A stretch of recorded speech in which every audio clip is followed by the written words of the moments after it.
간절히 주님을 찾는 자만이 지혜를 얻는다라는 제목으로 하나님의 말씀을 선포하도록 하겠습니다. 잠언 말씀은 곧 지혜에 관한 말씀입니다.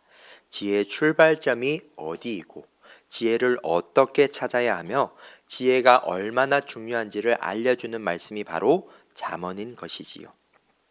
특별히 오늘 본문인 잠언 8장의 말씀에서도 지혜에 대해서 말하고 있습니다. 지혜가 어디에서 왔고 왜 중요한지, 또 지혜를 어떻게 대해야 하는지를 오늘 본문에서 잘 말씀해 주고 있습니다. 또한 오늘 본문 잠언 8장에서는 지혜를 여성으로 의인화하고 있습니다. 마치 지혜를 하나의 사람, 하나의 인격체로 바라보고 이를 드러내는 것이 바로 오늘 본문인 것이지요.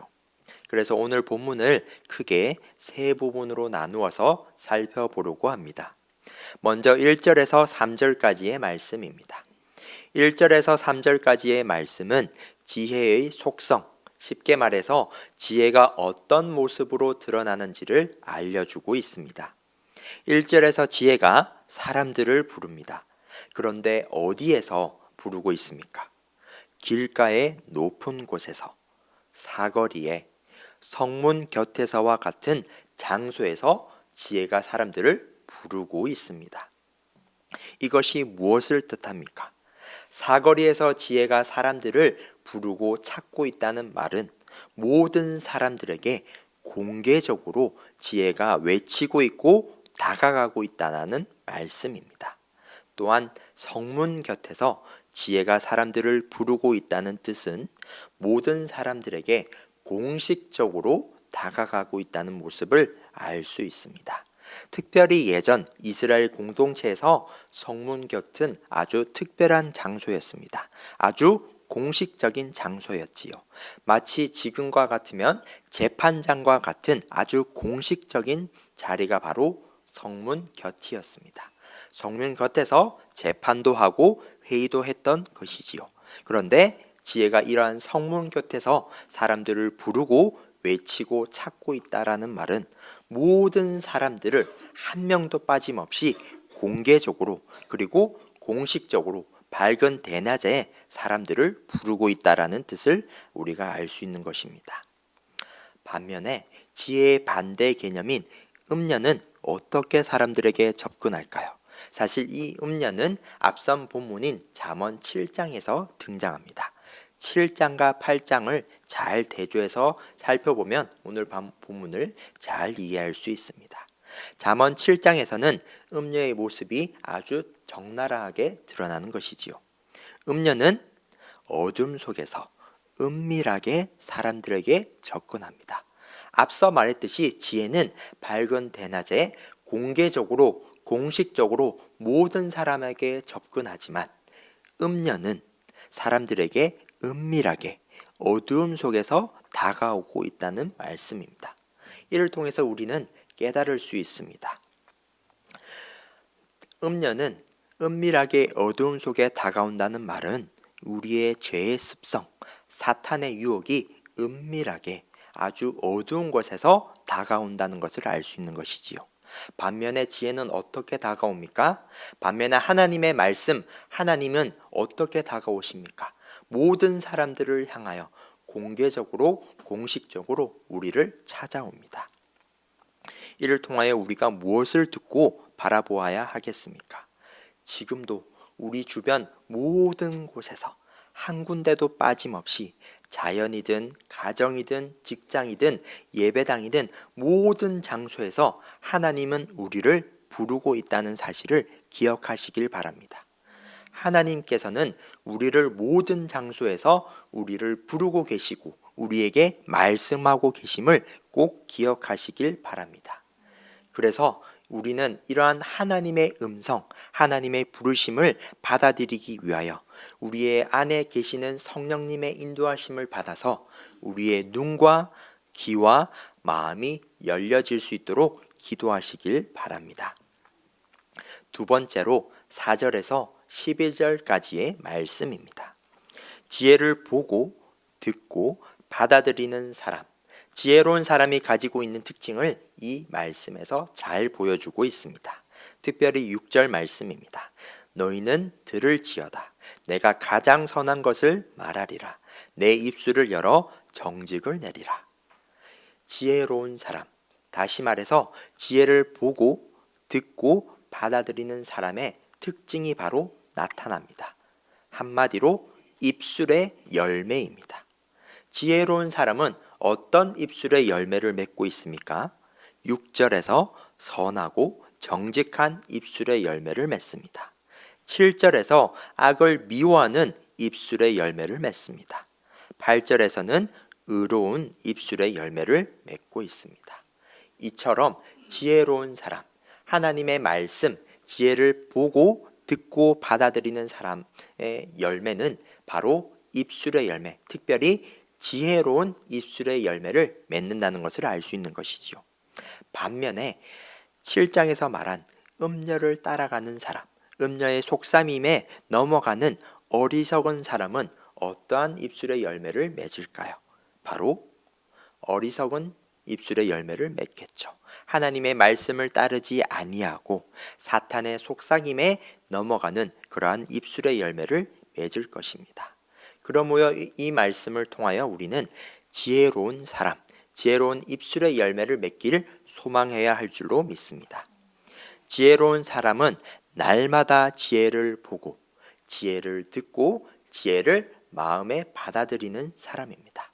다시 말해서 지혜로운 입술의 열매를 맺는 사람은 하나님의 말씀을 보고 하나님의 말씀을 듣고 하나님의 말씀을 마음에 새기는 사람인 줄로 믿습니다.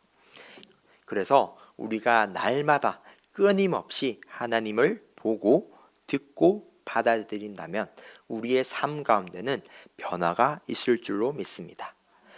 물론 지금 당장 우리 눈에는 보이지 않을 수가 있습니다. 하나님을 매일매일 믿고 매일매일 예배당에 나와서 기도하는데 우리의 삶은 아무런 변화가 없을 것처럼 느껴질 때가 많습니다.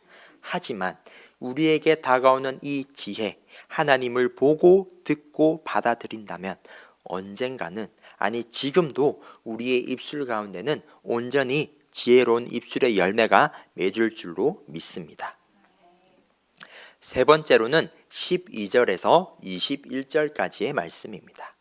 지혜가 하나님을 경외하는 것이다 라는 것을 여실히 드러내고 있는 말씀입니다.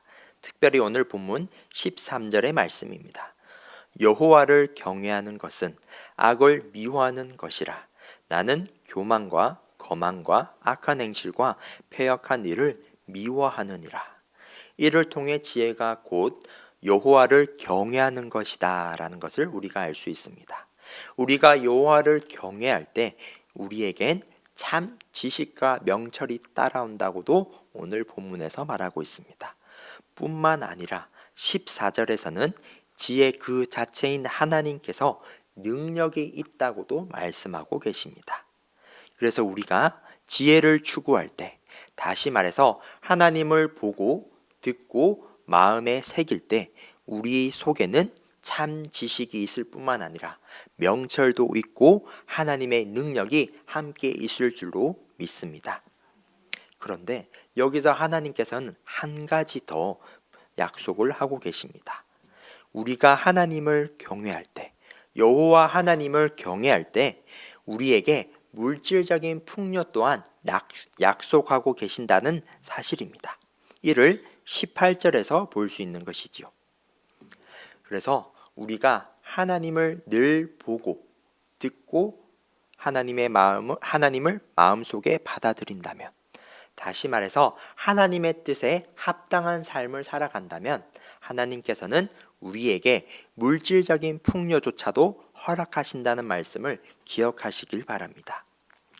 그런데 때로는 오늘 말씀처럼 물질적인 풍요가 주지 않을 때가 있습니다. 하지만 오늘 말씀 속에서는 물질적인 풍요보다 더 귀중한 것을 말하고 있습니다. 바로 지혜 그 자체인 것이지요. 다시 말해서 지혜는 은과 금이나 각종 기금속보다 더 귀하다는 것을 오늘 본문 속에서 말하고 있습니다. 세상 그 어떤 것보다도 소중하다는 것이 바로 지혜라는 것을 알려주고 있는 것이지요. 그래서 우리는 설령 물질적인 풍요가 없을지라도 우리에게는 이미 세상 그 어떤 것과도 바꿀 수 없는 지혜가 우리에게 주어졌다는 사실을 꼭 기억하시길 바랍니다. 그래서 하나님을 통하여서 우리가 하나님을 경외하고 지혜를 보고 듣고 받아들인다면 우리는 세상에서 가장 소중한 가치인 이 지혜를 붙들고 사는 것임을 우리가 꼭 기억하시길 바랍니다. 말씀을 정리하겠습니다. 오늘 잠언 8장의 말씀은 지혜에 관하여 알려주고 있습니다. 지혜는 우리에게 먼저 찾아옵니다. 그리고 우리는 그 지혜의 부름에 따라 우리의 눈과 귀와 마음을 열고 받아들이기만 하면 됩니다. 그래서 우리는 우리 안에 내주하고 계시는 성령님의 인도함을 받아 하나님의 은혜를 통하여서 우리의 눈과 귀와 마음을 활짝 열 수 있도록 간구하면 될 줄로 믿습니다. 또한 우리가 지혜를 받아들이게 된다면 우리는 지혜로운 입술의 열매를 맺을 것입니다. 하나님의 말씀, 지혜를 받아들이는 삶은 우리의 일상의 삶에서 특별한 변화가 없어 보일 수 있습니다. 하지만 우리가 날마다 하나님을 간절히 찾는 삶을 산다면 우리는 어느 순간 지혜로운 입술의 열매를 맺을 줄로 믿습니다.